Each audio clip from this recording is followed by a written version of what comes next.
Bueno, buenas tardes a los participantes de hoy de la clase. ¿Me escuchan bien? Sí, profe.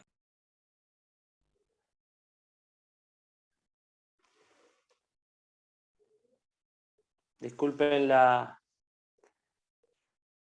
demora y bueno, también disculpen la metodología de hoy. Perfecto. Disculpen la metodología de hoy por la clase. Mi mujer está dando una clase en Derecho Ambiental, que también es docente de Derecho Ambiental, y bueno, nos hemos eh, dividido los dispositivos tecnológicos. Así que bueno, hoy me tocó con el teléfono celular. Vamos a esperar 5 minutitos, así ya se incorporan el resto. Le agradecemos a la facultad y a Fernando Petroni que nos abrió el aula, así ya podemos dar la clase. Así que bueno, esperamos 5 minutitos y arrancamos, chicos.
Bueno, chicos, vamos a arrancar así. Los que vayan ingresando se van a ir incorporando a la clase.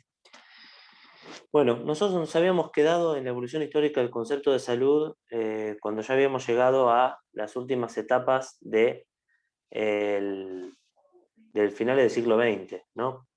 Nosotros ya habíamos dividido y sectorizado, de acuerdo a los hitos históricos, digamos, del derecho a la salud, para poder finalizar, digamos, en esa bifurcación que se hizo, digamos, de manera, ese surco que se hizo de manera violenta, ¿no?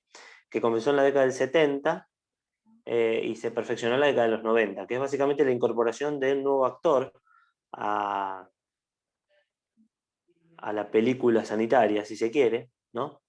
Este nuevo integrante formaba parte de, eh, en un primer momento, un grupo reducido eh,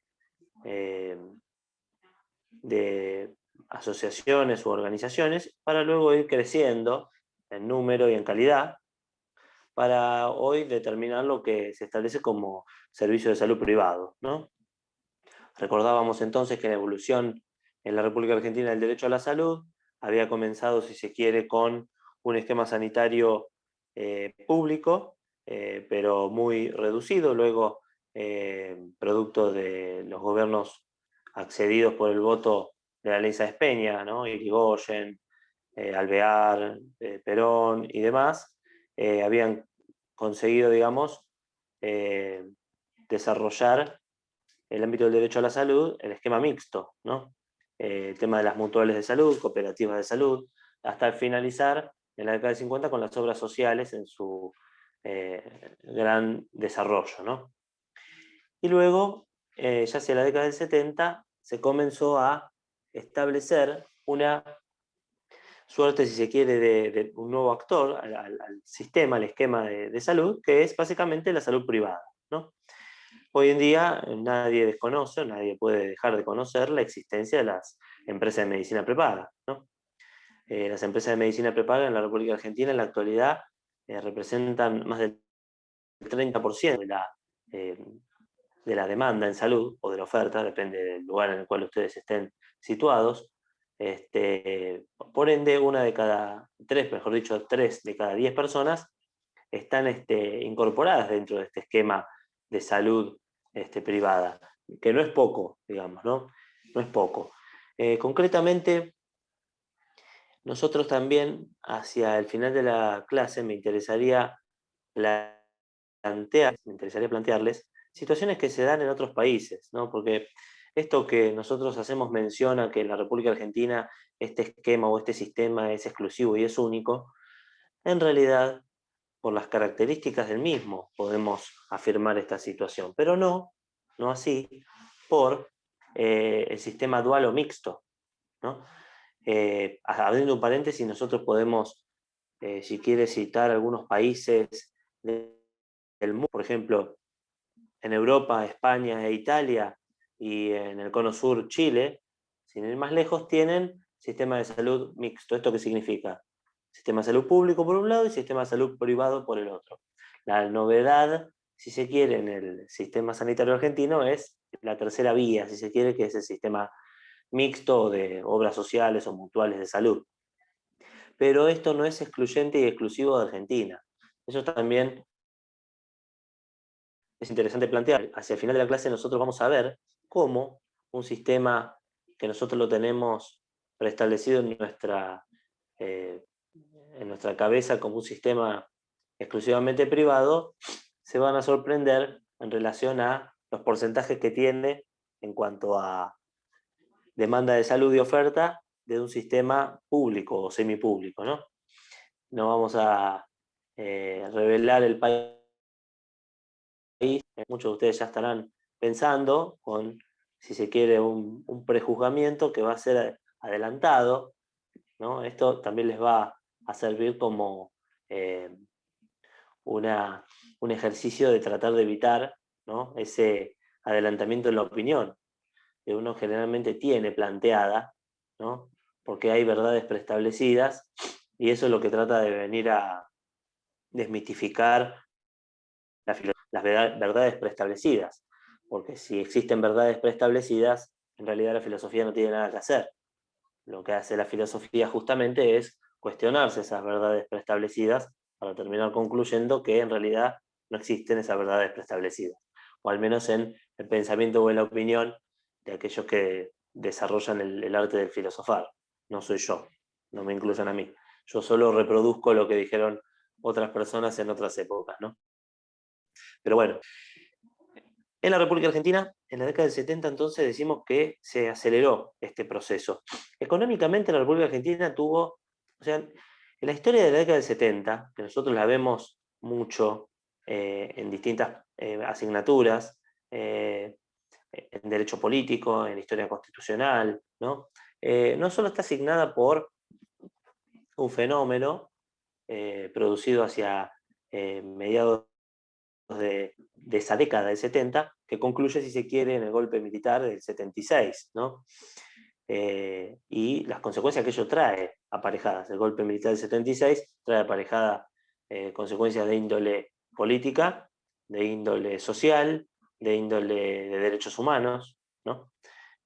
Muchas de ellas han sido estudiadas y analizadas en otras asignaturas, y se han escrito ríos y ríos de tinta, se han desarrollado infinidad de procesos judiciales para determinar la responsabilidad o no de los determinados actores en ese proceso, ¿no?, tanto del punto de vista de aquello que llevaban adelante el mando militar, como también muchas veces de la parte o la faceta civil, ¿no? de este gobierno anticonstitucional o no constitucional, ¿no?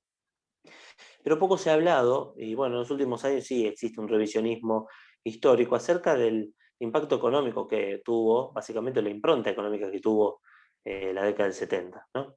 Si bien nosotros nos propusimos como ejercicio no analizar los hitos históricos y verdades y logros o no, deudas pendientes, ¿no? De los gobiernos no constitucionales, aquí podemos permitirnos plantear una excepción y poder desarrollar esta idea, ¿no?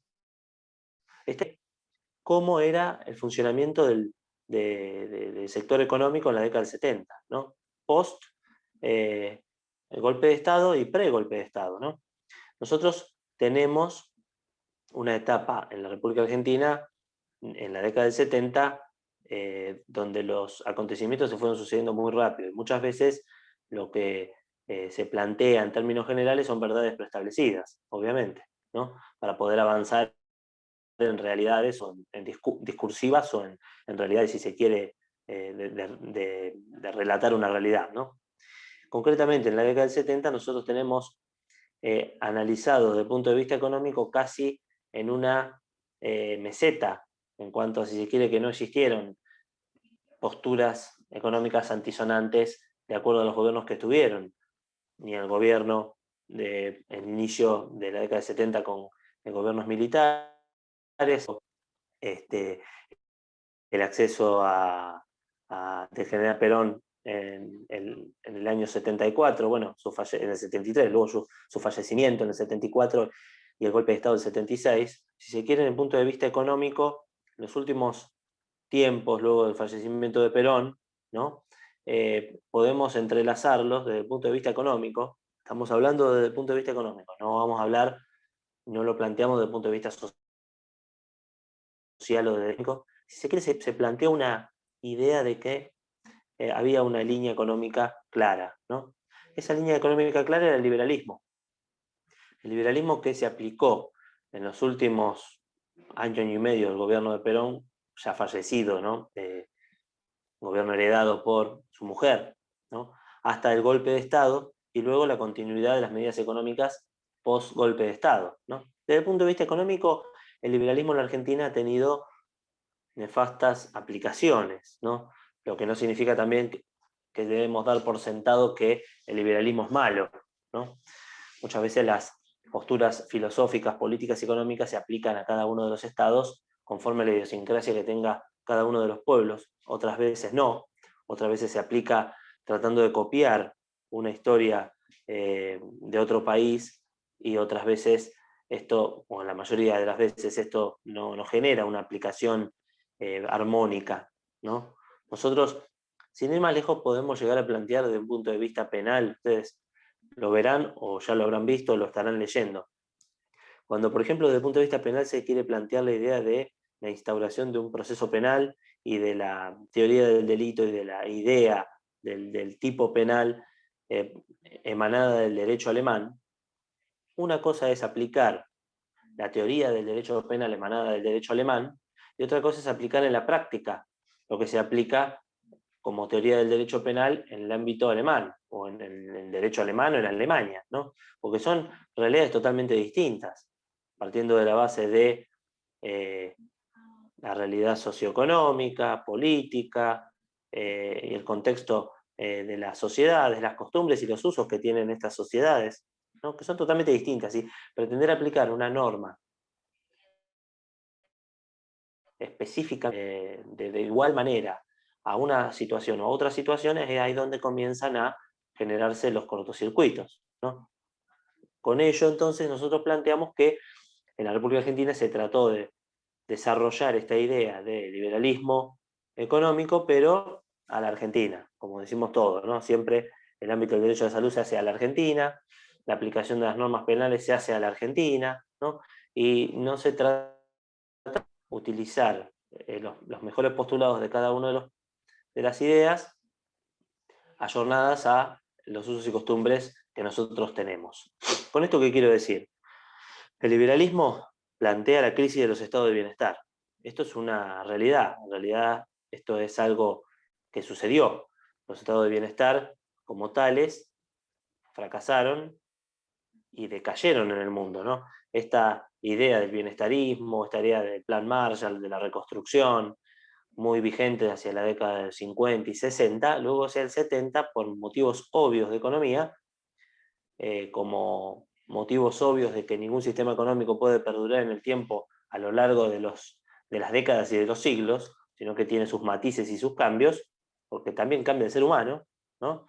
Y cambian las condiciones laborales, y cambian las oportunidades laborales, y cambian la economía en general, hace que claramente entonces tengamos que ir analizando el caso en concreto conforme vayan pasando los tiempos, ¿no? Y en Argentina esto muchas veces no sucede. Se aplica una teoría, se sujeta a esa teoría y pase lo que pase no se modifica, ¿no? Muchas veces esa flexibilidad permite, ¿no?, a aquellos que aplican la teoría poder lograr un éxito a medio plazo de las mismas, ¿no? Siempre y cuando se ayornen y siempre y cuando se encuentren flexibles, ¿no? Si esa flexibilidad no existe, es muy difícil poder aplicar una teoría y que se desarrolle a lo largo del tiempo con un relativo éxito. Pero bueno, me fui por las ramas un poco en cuanto a economía. Pero concretamente lo que se planteaba en el mundo era el tránsito del Estado benefactor en extremo, o sea, el Estado que todo lo podía, ¿no?, el Estado que todo lo hacía, que se ponía al frente de todos los reclamos, para pasar a ser un Estado mucho más organizado desde el punto de vista de su rol como ente fiscalizador, ¿no? Fiscalizador de muchas veces todas eh, las funciones que antes llevaba adelante en su cabeza y que ahora delegaba en terceros. Bueno, en la República Argentina esta segunda parte no se cumplió, esa parte del pacto económico en la cual el Estado libera funciones, pero el control nunca existió.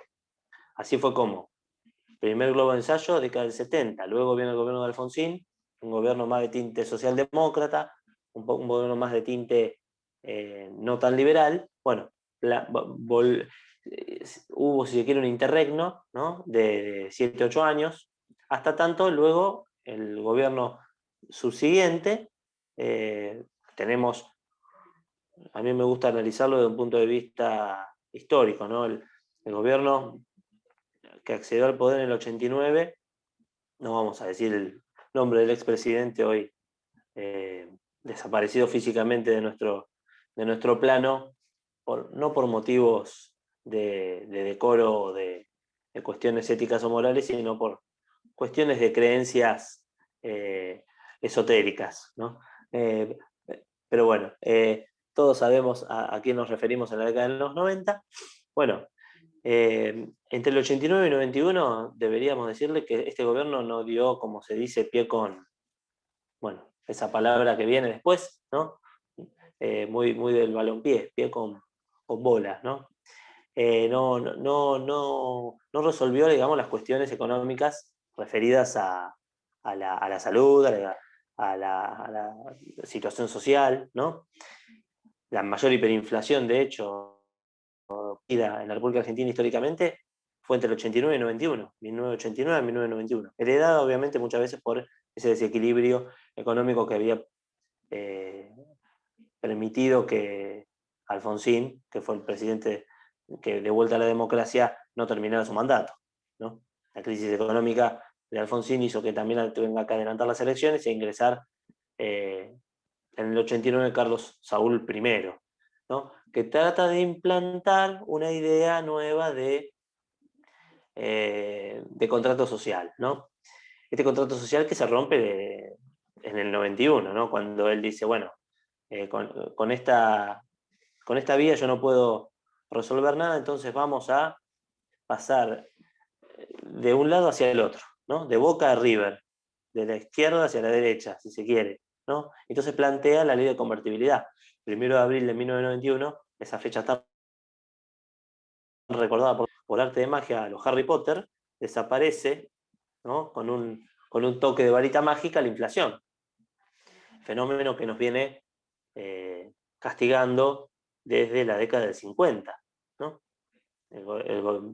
uno de los principales daños a la figura política del gobierno peronista de la década del 50 fue básicamente el inicio de los movimientos inflacionarios y con ello, en consecuencia orquestado muchas veces también por golpes militares, la salida del poder de este gobernante, ¿no? Pero la inflación fue uno de los elementos fundantes e iniciales, digamos, de esta situación. Concretamente, ¿qué es lo que sucedió? Bueno, esa falsa idea de convertibilidad, de un peso dólar, de que esta situación iba a ser beneficiosa para todos nosotros, bueno, duró lo que duró, ¿no? Duró hasta el 2002, que fue la crisis, ¿no? Nosotros también muchas veces analizamos en términos económicos los gobiernos y el gobierno de Carlos Saúl con el gobierno de la Rúa podríamos unificarlos en parte, ¿no? Desde el punto de vista económico, porque siguió la misma tesis o teoría económica. Ahora, concretamente, sí, ya lo sabemos, sí, estoy leyendo mensajes, hago referencia, digamos, a la crisis del 2001 y del 2002, obviamente, que la crisis igual superó al 2001 y al 2002. Ahora voy a todas estas cuestiones que me están planteando ustedes en relación a... Obviamente estábamos hablando de la sensación este, de haber resuelto el tema de inflación con esta ley de convertibilidad, ¿no? Obviamente que la Argentina nunca pudo resolver la inflación ni aún en esos 10 años de convertibilidad.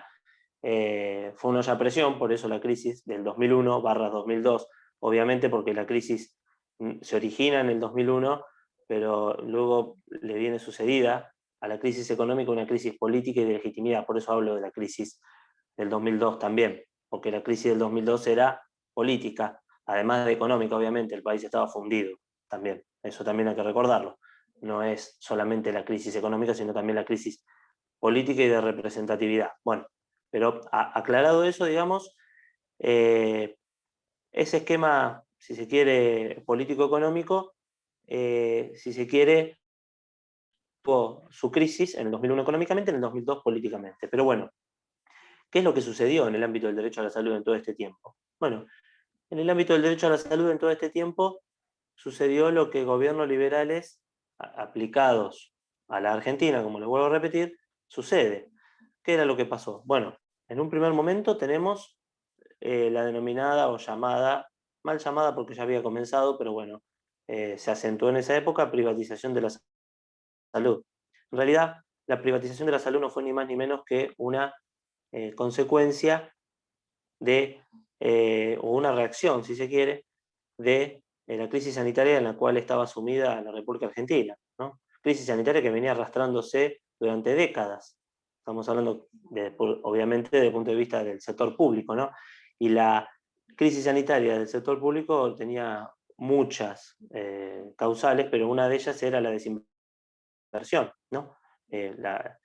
Todos conocemos y valoramos el sistema sanitario público en relación a los profesionales y la capacidad técnica y académica que tienen, muchas veces no está complementada con la disposición de elementos de trabajo, ¿no? De hecho, obviamente, y en el 2020 nosotros tuvimos una pandemia que hizo básicamente poner blanco sobre negro la crisis de infraestructura del sistema sanitario en Argentina y en el mundo, obviamente, ¿no? Eh, Antes de esta pandemia se podía hablar de asistencia respiratoria mecánica, pero no se establecía como algo propio, si se quiere, de una crisis estructural de un sistema sanitario. Hoy en día sí se plantea, ¿no? Obviamente el discurso a nivel mundial, ¿no? En la Argentina, a nivel mundial plantea, digamos, la necesidad de las cuarentenas en un primer tiempo para poder reforzar el sistema sanitario público y privado, ¿no? Y el refuerzo del sistema sanitario público y privado apunta a la mayor demanda que se tiene, en concreto a respiradores artificiales, y desde allí todo lo que viene para atrás, para abajo, ¿no? Obviamente demandan recursos humanos, ¿no? Y recursos técnicos, ¿no? Pero bueno, concretamente, ustedes imagínense que en la República Argentina, precedida de la hiperinflación, llegada, digamos, a la convertibilidad, se planteaba un criterio filosófico denominado utilitarismo, ¿no? La crisis de los estados de bienestar trajo, si se quiere, entonces la introducción de esta nueva filosofía. La filosofía utilitarista es economicista preeminentemente, ¿no? Entonces ya desde el punto de vista filosófico tenemos que analizar que existe un enfoque en básicamente el derecho social, sino básicamente en la economía, ¿no? Esto fue lo que se desarrolló en esa década, un poquito más,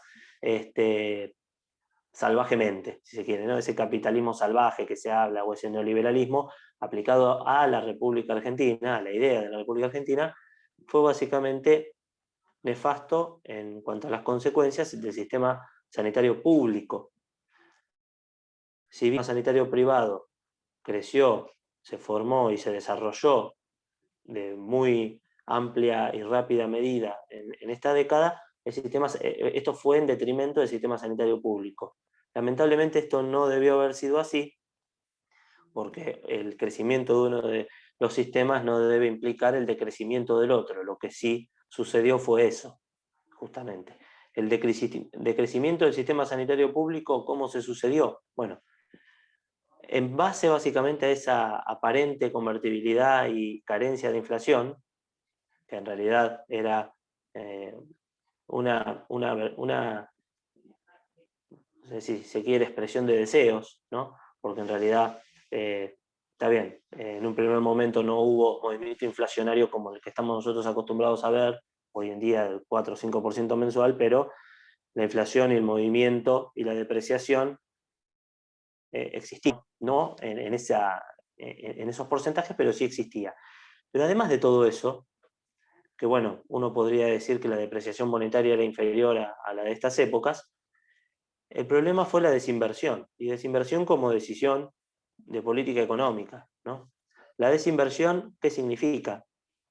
La desinversión significa, desde el punto de vista del sistema sanitario público, la reducción del esquema de prestación del servicio público de salud. ¿Esto cómo se llevó a cabo? Bueno, no es que cerraron hospitales, no es que necesariamente deban cerrar hospitales, a eso voy. Pudieron haber sido eliminadas ciertas áreas, cerradas ciertas áreas, hasta incluso poder haber dejado inoperativas ciertas áreas de hospitales, pero no es necesario cerrarlo el hospital, sino que uno con solo vaciarlo en su contenido es suficiente, ¿no?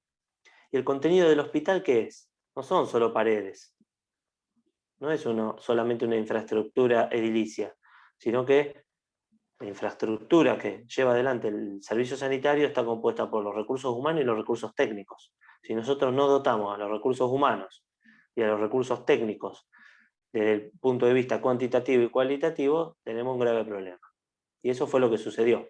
Desde el punto de vista cuantitativo, no se contrataron más médicos, no se contrataron más profesionales de la salud, se tenía que arreglar el sistema sanitario público con lo que se tenía, y desde el sistema sanitario y de infraestructura no se invirtió en nueva infraestructura. Y ustedes imagínense que no solo en la Argentina, sino en todo el mundo, la década de los 90 fue y alumbró el inicio de lo que es la revolución que hoy en día está asentada y, y concentrada en el mundo, que es la revolución tecnológica, ¿no?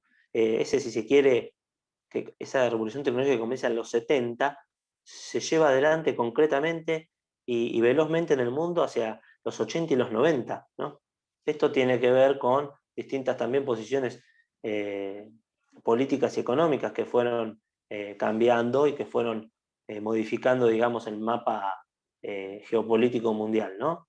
La caída del muro de Berlín, la creencia en las economías libres, bueno, y todo lo que nosotros traemos como corolario, digamos, de esa revolución tecnológica. Pero esa revolución tecnológica que la Argentina debía aplicarse, no se llegó a aplicar. en el sistema sanitario público, sí en el sistema sanitario privado. El sistema sanitario privado tuvo de los más avanzados logros e hitos para la atención de la salud, ¿no?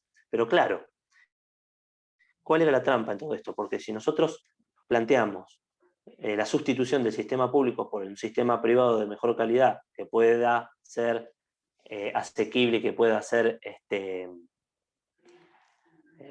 abordar, de un abordaje, digamos, íntegro para la universalidad de la población, no tendríamos problema, pero es allí la trampa, ¿no?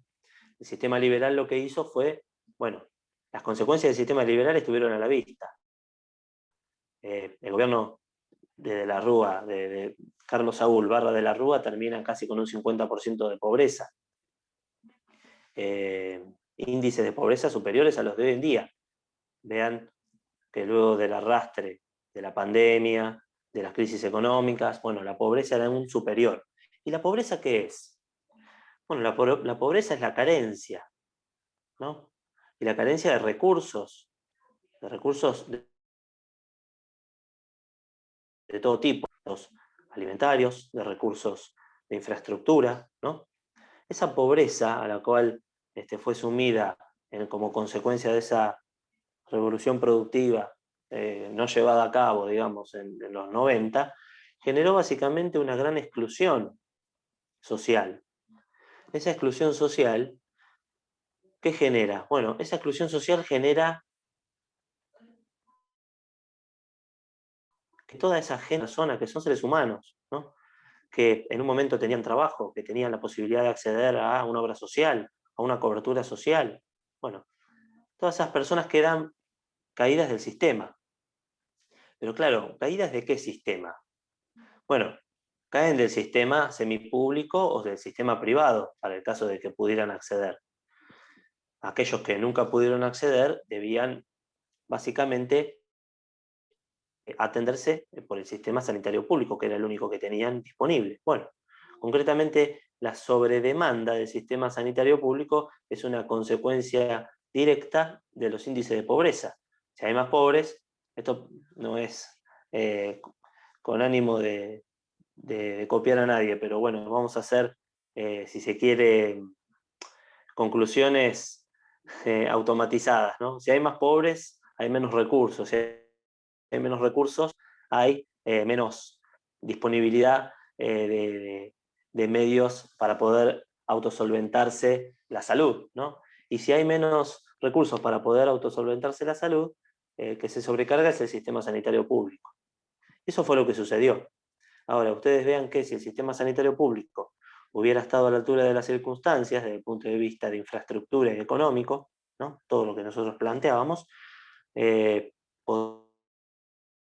podría haber dado una mejor respuesta que no pudo dar. ¿Por qué? Porque se llevó adelante, no lo vamos a decir desde un punto de vista intencional, porque no lo puedo demostrar, pero se llevó de hecho a cabo un plan sistemático, ¿no? de destrucción de la salud pública, que va a costar muchos años, y lo digo en el presente, ¿no? Salteando 20 años desde que sucedió eso, ¿no? Va a costar mucho tiempo poder resolver las carencias del sistema sanitario público. ¿Pero por qué? Primero por el atraso tecnológico del sistema sanitario público en relación al privado y al de otros países. Segundo, por que hasta que nosotros no podamos resolver cuestiones, digamos, de índices que son determinados por el mundo, ¿no? Que no son antojadizos de la República Argentina o a una persona que estudia. Los índices de pobreza, de indigencia, la falta de alfabetización, la falta de alimentación adecuada y todos esos elementos, si nosotros no los resolvemos, vamos a tener consecuencias directas en la salud. Ustedes tengan en cuenta, por ejemplo, la desnutrición infantil es una de las causas principales de imposibilidad de poder desarrollarse por parte de un niño hacia futuro. La nutrición es uno de los elementos esenciales en todo ser humano. Dentro de los primeros 3 años, el ser humano desarrolla no solamente sus capacidades cognitivas, sino también su estructura ósea, ¿no? Si básicamente en esos primeros 3 o 4 años la persona no recibe los nutrientes adecuados y en equilibrio, estamos a adolecer las capacidades, o puede estar en condiciones de adolecer esas capacidades, de poder estar a la misma altura, en la misma condición que otra persona que sí las recibió. No estamos hablando de economía, no estamos hablando de índole social, estamos hablando de nutrición, de alimentación, como uno de los elementos esenciales del derecho a la salud, claramente. Profe. ¿Duda o consulta? Bueno, si me interrumpís ahora, bueno, No, te escucho. quiero acotar. Sí, quería Te acotar escucho. que el Ministerio de Salud se convirtió en Secretaría de Salud. No, que con respecto a lo que hablabas del sistema del Ministerio de Salud, el gobierno pasado lo convirtió en Secretaría de Salud. ¿Seguro? Sí, no hice mención yo al gobierno pasado, y no hice mención concretamente a una decisión de política sanitaria. No quise adentrarme, digamos, en analizar cada una de las Ah, particularidades bueno, pero de cada gobierno en relación a esto. Déjame que ya termino y te dejo tu intervención. Hago mención, digamos, a los términos generales en los cuales el esquema sanitario público hoy se enfrenta. Obviamente que cada uno podrá tener su opinión fundada en relación a el estatus jerárquico que tenga que tener un determinado ministerio o secretaría, que quizás también influye en las posturas sanitarias y las políticas sanitarias, o quizás no. Lo que yo hacía mención, digamos, es a un gran hito, que fue básicamente la introducción de la salud privada en la República Argentina, y como este gran hito que debió haber sido realizado en armonía y celebrado como un nuevo actor dentro de la instancia sanitaria, terminó siendo vapuleado, ¿no? Y muchas veces injustamente, ¿no?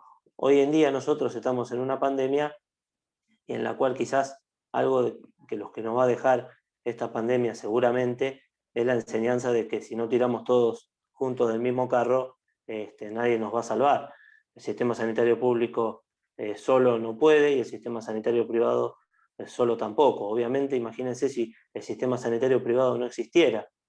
Todas esas personas deberían atenderse en el sistema sanitario público por exclusión, ¿no? En muchos casos los reintegros y básicamente la política económica que tienen entre el sistema sanitario público y privado no existiría, y todo básicamente debería ir hacia el Estado, y eso también es una de las consecuencias de la caída de los estados de bienestar, ya hacia la década de los 60, ¿no? Pero bueno, terminando esa locución, perdón, terminando esa locución, te permito, digamos, así ya no nos vamos pisando, que manifiestes lo que estabas planteando, ¿no? era una acotación que, o sea, como vos estabas hablando del Ministerio de Salud, me pareció oportuno decirlo porque me parece un error pasar del ministerio a secretaría. O sea, cuando estamos hablando de salud, ¿no?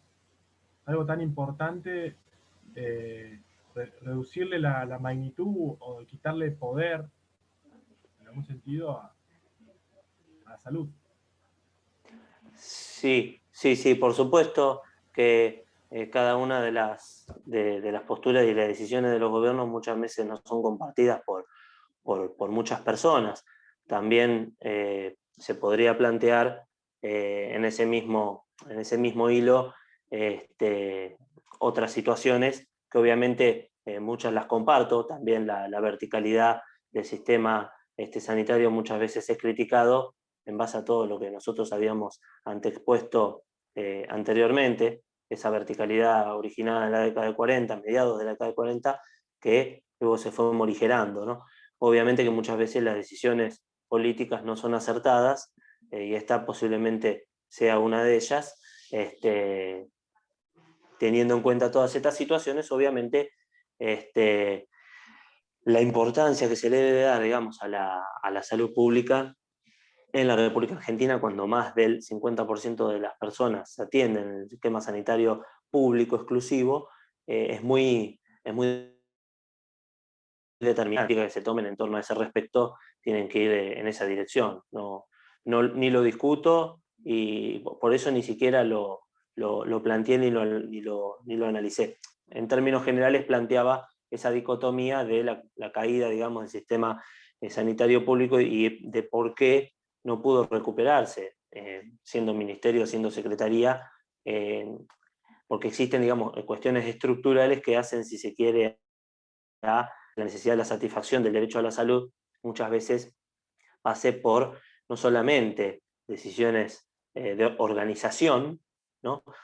Sino también de decisiones estructurales que tiene la Argentina, como son básicamente el tema de la pobreza, el tema de la desnutrición, que atraviesan a todos los gobiernos, ¿no? Por eso no hago mención a ninguno de ellos. Quizás en algunos los índices aumentan y en otros los índices disminuyen, pero es un flagelo que no lo ha podido resolver. El mundo no lo ha podido resolver, obviamente, pero vale la pena diagnosticarlo y analizarlo, ¿no?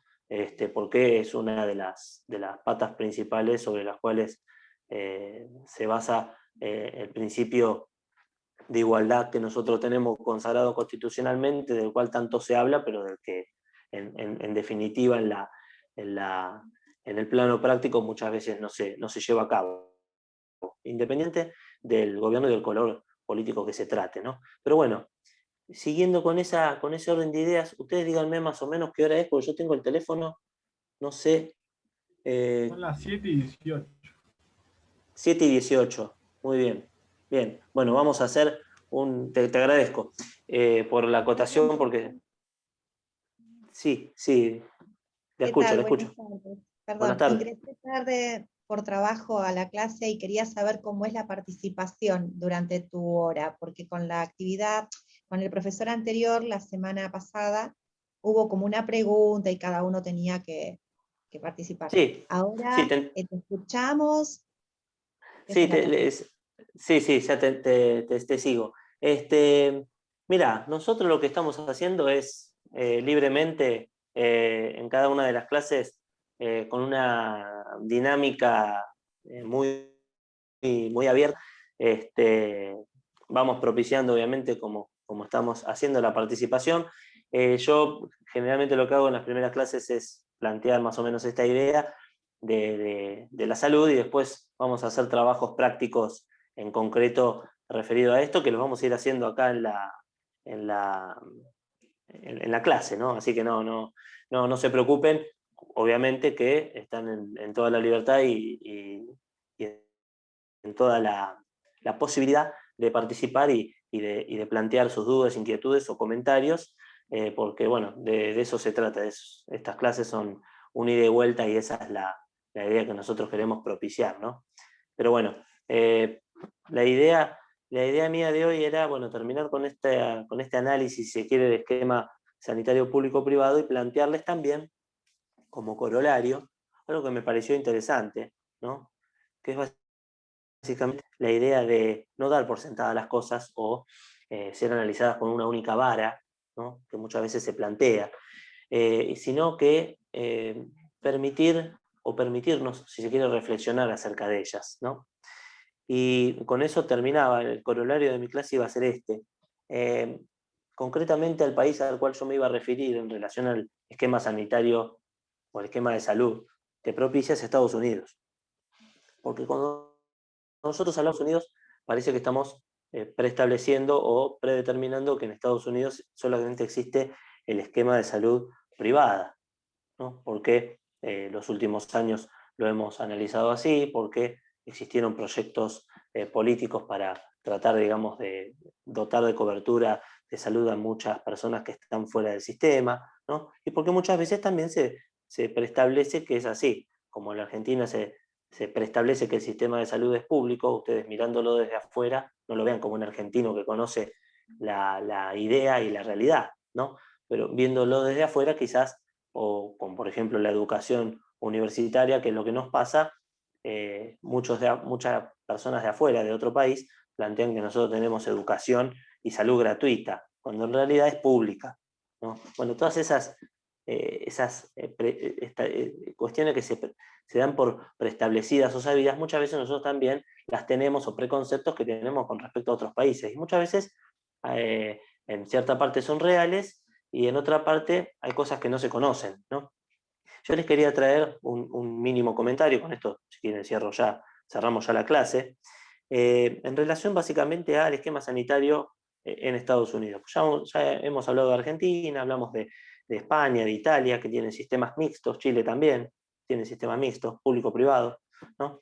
En la Argentina tiene este tripartito, ¿no? Que es tan interesante para abordar y para analizar, ¿no? Un sistema público que aporta el Estado, un sistema privado que aportan las empresas de medicina prepaga y que aportan los asociados, y un sistema mixto que básicamente se forma con aportes de los privados, de los particulares, de los asociados a una obra social, y con aportes también financiados por el Estado, ¿no?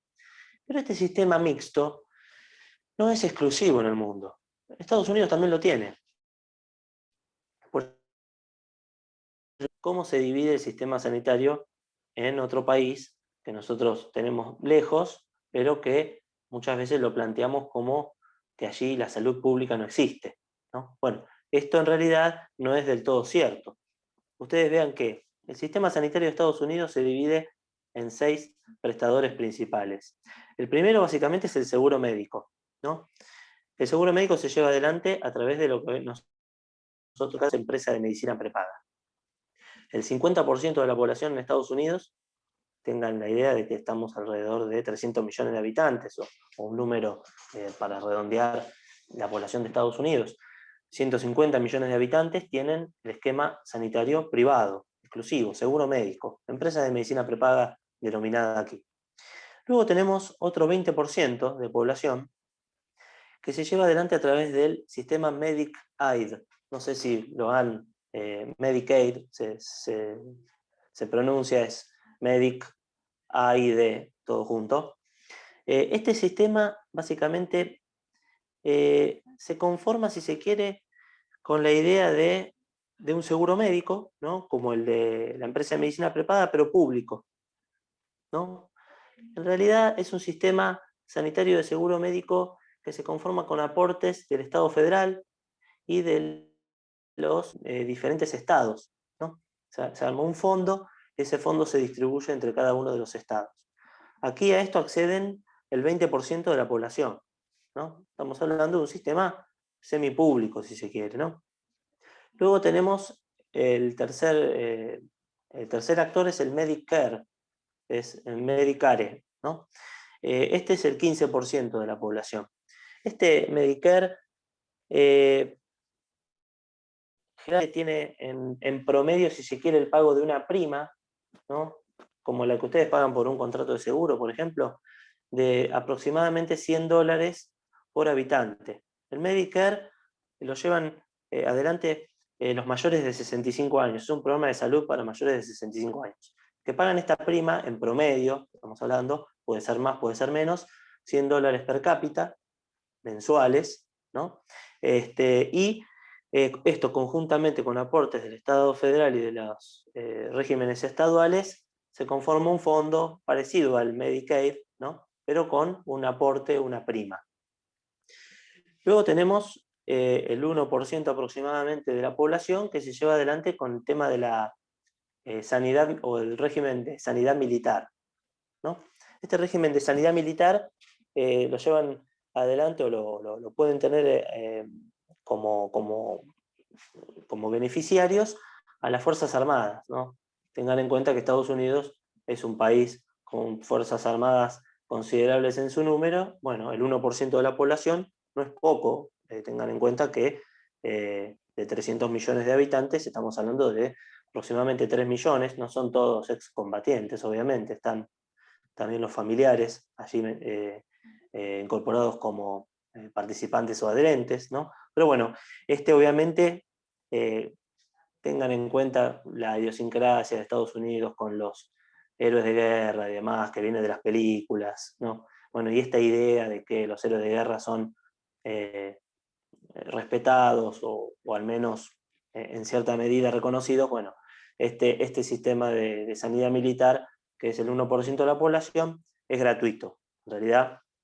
Y dicen los especialistas en analizar el derecho a la salud, que es un sistema bastante bueno, que cubre bastantes intervenciones. Tengan en cuenta que la sanidad militar tiene distintas particularidades, ¿no? Totalmente distintas a la sanidad pública o privada en general, de una persona que no haya sido expuesta, ¿no? a este régimen, digamos, de situaciones, ¿no? Nosotros lo tenemos en particular con los veteranos de guerra de la guerra de las Malvinas. Los veteranos de la guerra de las Malvinas en la República Argentina cobran un subsidio, ¿no? Entonces, se tiene en consideración y en análisis que una persona que estuvo en un conflicto bélico armado tiene, digamos, particularidades, por así decirlo, o cuestiones relacionadas a su salud que pueden no llegar a tenerla el resto de la población, ¿no? Más que nada, no solamente en la salud, en salud mental y demás. Bueno, este sistema, si se quiere, de sanidad militar, en principio cubre todo, tiene una amplia cobertura, pero la particularidad es que solamente se desarrolla en prestatarios del Estado federal, o sea que un veterano de guerra no puede ir a un hospital del régimen estadual, si está en Nueva York, no del Estado de Nueva York, sino del Estado federal, ¿no? La particularidad. Y luego más o menos el 10% de la población que no tiene seguro social, no tiene seguro médico. Estos son todos los parias del Obamacare, ¿no? Como se los planteaba. Todas estas personas fuera del sistema, ¿no? Estas personas que están fuera del sistema, ¿qué es lo que sucede? Bueno, en la realidad el hospital te va a recibir, porque no te puede denegar el acceso, pero luego te va a querer cobrar, ¿no? Si no tenés seguro, si no tenés sistema de cobertura o de compensación, el hospital te va a querer cobrar. Claro, el tema es que muchas personas son homeless, como se les dice, o bueno, acá tenemos personas sin hogar, digamos, o personas que están viviendo en la calle o que no tienen vivienda y no tienen recursos. Bueno, ¿qué es lo que sucede? Bueno, todo el gasto que genera todo este cúmulo económico, digamos, de movimiento, este 10% se solventa con aportes del Estado federal y de los estados estaduales, y muchas veces, como no alcanzan, suben las primas, ¿no? En promedio de los distintos sistemas de salud. El que primero paga es el seguro médico, que va a pagar más. El que segundo paga es básicamente el Medicare, que tiene una prima que va a ir subiendo. Bueno, básicamente se rige por un sistema, en principio y en parte solidario, ¿no? Esto básicamente es una realidad del sistema de Estados Unidos. Entonces, visto esto, nosotros podríamos plantear de que no es exclusivamente o eminentemente privado y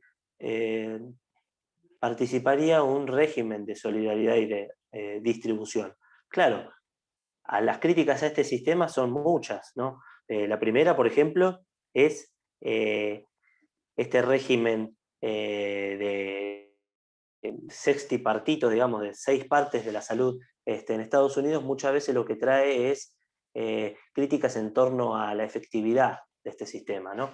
En cuanto a términos de rendimiento económico. ¿Por qué? Porque se plantea que Estados Unidos es el país que más gasta de PIB, o sea, de Producto Ingreso Bruto, en el mundo, ¿no? Es el país que más gasta de su Producto Ingreso Bruto. Entre el 15, depende de los gobiernos, más los demócratas, un poco menos los republicanos muchas veces, entre el 15 y el 17% del PIB.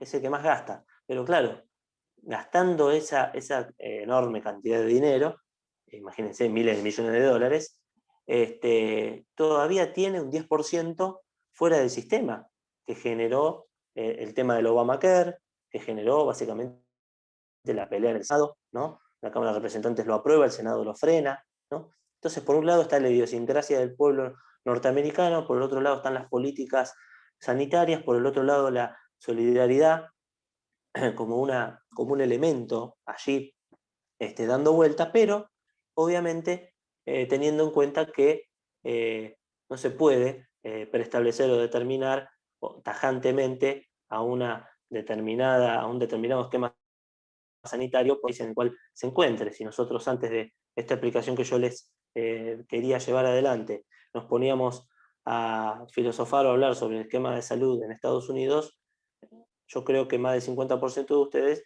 me iba a plantear que era eminentemente privado, que era exclusivamente privado. Y esto, en cierta manera, el 50% es así, pero el otro 50% no. Aún gastando más del 17% del país que más gasta en el mundo en materia de salud, hay todavía un 10%, ¿no?, que está fuera del sistema. Ahora, ese utilitarismo, esa eficiencia en los recursos que se plantean desde la teoría liberal, desarrollada en principio por Inglaterra, Gran Bretaña y por Estados Unidos, y entre otros países, aquí tiene un hueco, ¿no? Entonces, muchas veces también las teorías que nacen en un país, que se aplican, como el tema de la distribución de los recursos y la eficiencia en la distribución de los recursos, falla también. O sea que tampoco demos por sentado que una teoría que aparentemente tiene éxito y se aplica con una rotunda aceptación, es así, ¿no? Entonces, ni de un lado ni del otro, ¿no? Planteando, digamos, cada una de las posiciones con datos concretos y con elementos a analizar, ¿no? Eso era lo que yo les quería plantear el sistema sanitario en la República Argentina, ¿no? Hoy en día nosotros tenemos esa enorme oportunidad, como yo les decía, en relación a la maldita pandemia, ¿no?, que nos trajo básicamente la necesidad de fortalecer el esquema de salud pública, ¿no? Eso es una realidad, ese es un objetivo, hasta hoy en día se está tratando de plantear eso. ¿Cómo se plantea? Desde una revolución tecnológica.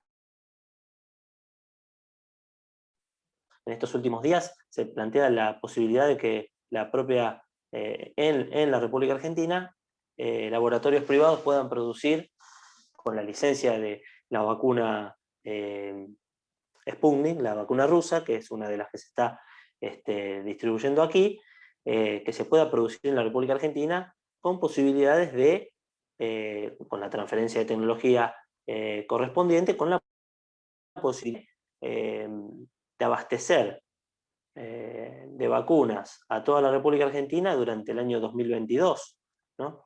Tengamos en cuenta que el 2021 se deberá soliventar con la intervención del Estado y la compra de vacunas, pero en este caso, si uno o más laboratorios pueden llevar adelante esto, obviamente facilita básicamente el fortalecimiento del esquema sanitario público, porque obviamente mientras más personas más haya, menos internados, menos estrés en el sistema sanitario público, más posibilidades de avanzar el sistema sanitario público a otras patologías, ¿no? Que es lo que pasa y lo que sucede en el mundo. Hoy en día, entre el 50 y el 60% de las camas de terapia intensiva están ocupadas por pacientes COVID. No es en la Argentina solamente, es en el mundo, ¿no? ¿Y esto cómo lo resolvemos? Con transferencia tecnológica, innovación, conocimiento y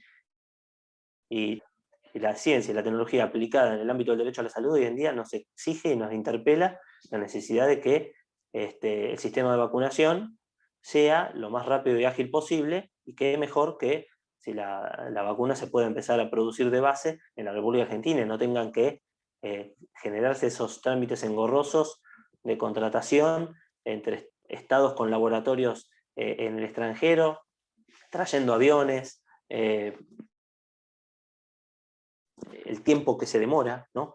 Si uno tiene la base de operaciones aquí, uno puede directamente vacunar inmediatamente, la inmediatez. Para todo ello, el sistema sanitario público y la política también en general, independientemente del partido que esté, porque esto no es algo que se pueda resolver de un día para el otro, van a pasar muchos años para que esto se pueda restablecer, si se quiere, el tema de la pandemia, necesariamente se van a tener que trabajar coordinadamente con al cual nosotros siempre participamos en el ámbito del derecho a la salud, y con esto termino, que es la regionalización de la salud. Obviamente, si tenemos la vacuna, producida aquí en la Argentina, qué mejor, pero bueno, para poder suministrar esa vacuna, la regionalización de la salud va a ser esencial, ¿no? La intervención del Ministerio de Salud de la Nación será solo efecto organizativo. Luego los ministerios de salud, organizaciones de salud de las provincias y de los municipios tengan mucha mayor competencia y mucha mayor participación en este caso, ¿no? Obviamente esto es una pandemia, nos sorprendió a todos, sorprendió al mundo y qué mejor que centralizar en una primera etapa, pero luego esa centralización debe descentralizarse para que se pueda agilizar este procedimiento y que se pueda llegar mucho más rápido a lugares recónditos, que muchas veces teniendo un secretario, es muy difícil llegar, porque sea ministro, sea secretario, es un ser humano que está del otro lado dirigiendo las acciones, es muy difícil que conozca la realidad sanitaria de cada una de las provincias y dentro de las provincias de cada uno de los municipios. Imagínense la provincia de Buenos Aires. El problema que tiene el ministro de Salud de la Nación, la ministra en este caso, para poder conocer la realidad de todas las provincias, la más afectada es la provincia de Buenos Aires, con el 50% de los casos, tomamos la Ciudad Autónoma de Buenos Aires, tomemos todo junto como orden geográfico, digamos, provincia más capital, tiene más del 50% de los casos, y tiene dentro de la provincia de Buenos Aires realidades totalmente disímiles. Ustedes vean las fases, o el esquema de fases que organiza la provincia, está totalmente sectorizado de acuerdo a realidades sanitarias totalmente distintas. No es lo mismo lo que le denominan el AMBA o conurbano bonaerense, que la Ciudad Autónoma de Buenos Aires, que Tandil, que Olavarría, ¿no? Que Pigüé, que Mar Chiquita. Bueno, entonces, ¿quién conoce la realidad sanitaria en el territorio? El ministro o la ministra, en este caso de Salud de la Nación, poco puede conocer. Lamentablemente es muy difícil conocer, no porque le falte capacidad, sino por la imposibilidad, por la carencia de la inmediatez, porque no la puede tener. Tiene que estar gobernando para provincias. Bueno, y las provincias mismas, imagínense ustedes la provincia de Buenos Aires, 135 municipios con realidades totalmente disímiles y distintas, que van cambiando de fase de acuerdo a una realidad epidemiológica, ¿no? Y que muchas veces esto es en el día a día, y esto va cambiando en el día a día. Entonces, qué mejor que los municipios, con los datos de la realidad, para poder afrontar estas medidas y llevar adelante una campaña de vacunación que en el futuro va a ser necesaria, ¿no? Y esa es básicamente la transferencia tecnológica que va a hacer que se desestrese el sistema de salud pública, ¿no? La definición por autonomacia de el objetivo es desestresar el sistema sanitario, público y privado. Están los dos en estrés, el privado más hoy en día. Pero bueno, ¿cómo hacemos? Bueno, hacemos con mejor capacitación, con más recursos humanos, sí, más recursos tecnológicos, más camas de terapia intensiva, por supuesto, pero el esquema de vacunación tiene que ser un relojito de acá en adelante en los próximos años, ¿no? No solamente para el coronavirus, el esquema de vacunación de la gripe común, la gripe que tenemos nosotros ahora, también, ¿no? Entonces, ¿cómo debe ir aplicándose criterios de regionalización de la salud que nosotros creemos, al menos en una opinión humilde, que beneficiarían al conjunto de la población?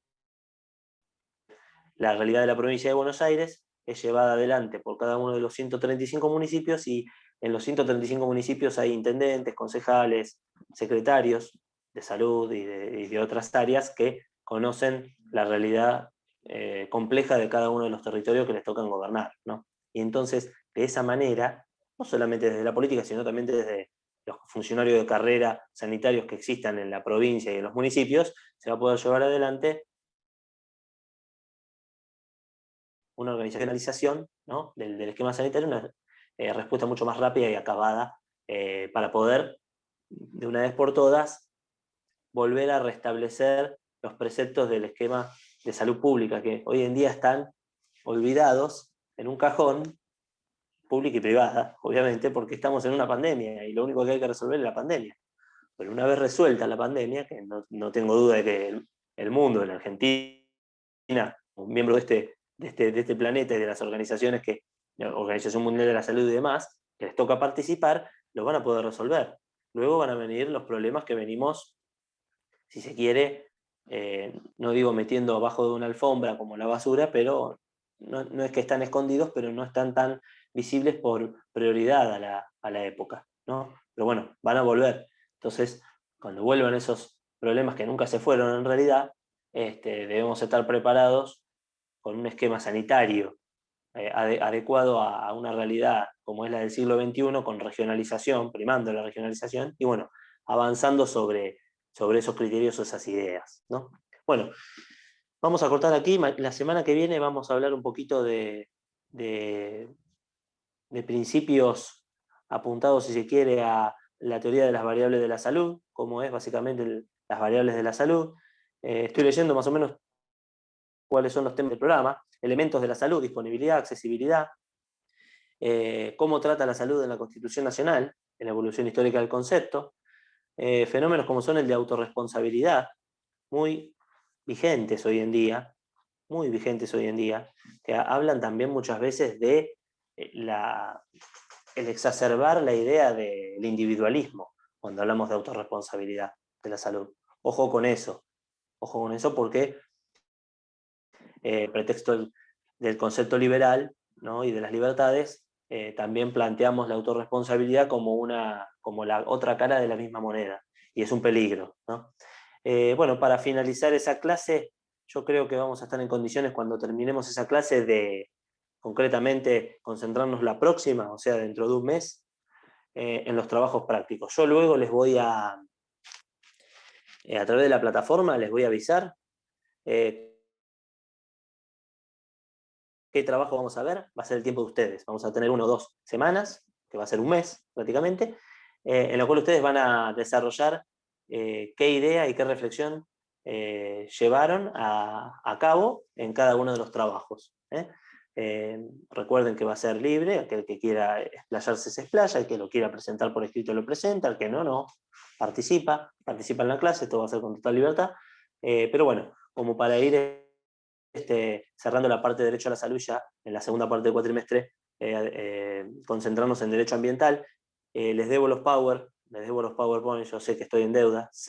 Les advertí que las primeras clases iban a ser un poco pesadas, ¿no? Pero bueno, ya estamos torciendo esa curva, vamos a la curva ascendente en cuanto a dinamismo, si se quiere, de las clases, así que bueno, les propongo entonces esto: en la próxima clase, dentro de 15 días, tengamos ese tópico, esa temática, y 15 días posterior, o sea, en vistas de aquí a un mes, empezar con las reflexiones en clase y con los trabajos.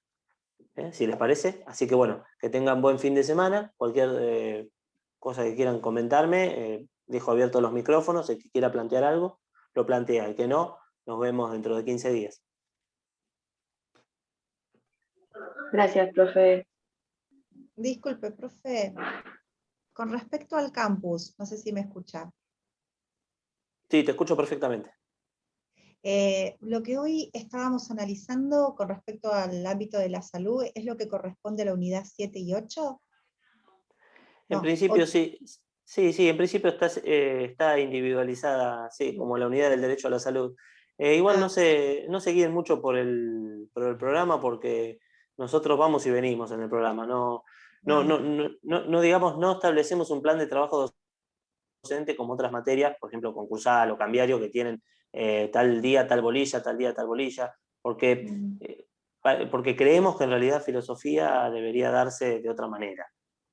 Si bien tiene que necesariamente haber una organización de currícula, apuntamos a la espontaneidad en los temas y qué es lo que salga, ¿no? Así enriquecemos un poco más.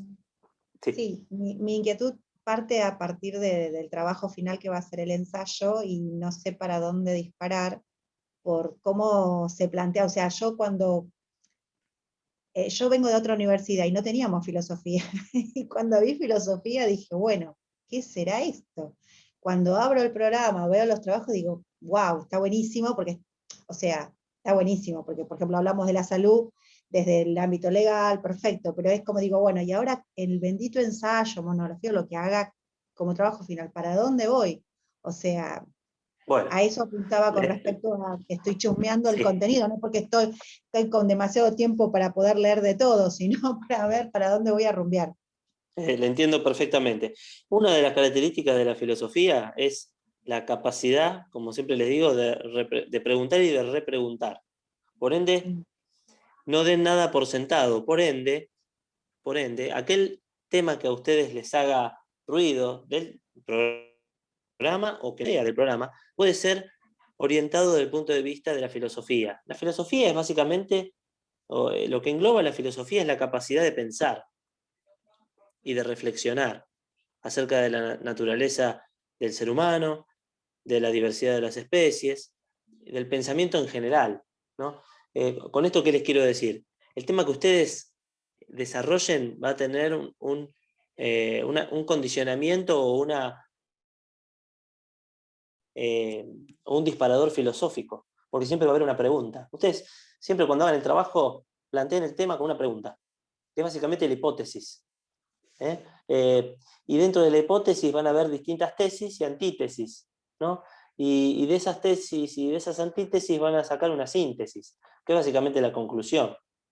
Respecto a esto, cualquier tema relacionado con el quehacer de la sabiduría o el amor por la sabiduría, que es básicamente el concepto de filosofía, está englobado dentro de esto. Así que yo no los quiero limitar a decirles elijan un tema dentro de lo que es el programa, porque en realidad el programa es orientativo, ¿no? Si ustedes tienen una situación en la cual muchos eligen muchas veces temas de la vida cotidiana para poder desarrollar el trabajo final, ¿no? No necesariamente una cuestión técnica, que es lo que pensaba Aristóteles sobre el bienestar, o sobre el concepto de felicidad, o sobre el concepto de justicia. Porque todos los temas se ven, si se quiere, atravesados y abordados por estas distintas concepciones. La razón del ser, ¿no? La idea y la realidad. Conceptos que ustedes pueden tranquilamente ir trabajando. Yo lo que le propongo, si usted me permite, es que una vez que tenga el trabajo, el tema del trabajo elegido, me lo haga saber a partir de aquí de las clases o en la plataforma. Ustedes tienen mi dirección de correo electrónico también, tienen la forma de comunicarse conmigo y me digan, bueno, doctor, o José Luis mejor, no, tutéenme, la verdad que doctor, no tengo estetoscopio y soy especialista en docencia universitaria, no hice el doctorado, así que soy abogado. Pero bueno, me plantea la idea de, y tengo este tema, ¿para dónde lo encaro? Entonces, me generó estos pareceres. Bueno, lo pueden encarar por aquí, por aquí. Nosotros estamos más que nada para orientarlos a ustedes. El trabajo lo van a hacer ustedes. Y no va a estar ni bien ni mal, porque va a ser el parecer y el pensar de ustedes, que es lo que nosotros queremos, ¿no? No sé si más o menos aclaré alguna de los puntos. Sí, perfecto, perfecto. Gracias, profe. No, por favor. ¿Alguien más? ¿Nadie más? Disculpen la desprolijidad hoy, pero estoy con el teléfono y con la computadora los veo, estoy viendo dos caras nada más. Me pone nervioso, pero sé que son más. Y los escuché y vi los mensajes. Pero bueno, esperemos que ya para la próxima clase, dentro de 15 días, tener la computadora, si no la secuestro y me la traigo para que yo pueda dar la clase y bueno, poder llevar adelante un poco más organizada la clase, a ver si puedo darles algún PowerPoint para hacerlo un poco más entretenido y llevadero. Así que bueno, nos estamos viendo dentro de 15 días. La próxima semana tienen con Horacio. Listo, profe, muchas gracias. Chao, profe, Hasta luego. gracias. Suerte, que Gracias. seamos- Adiós. Gracias por todo.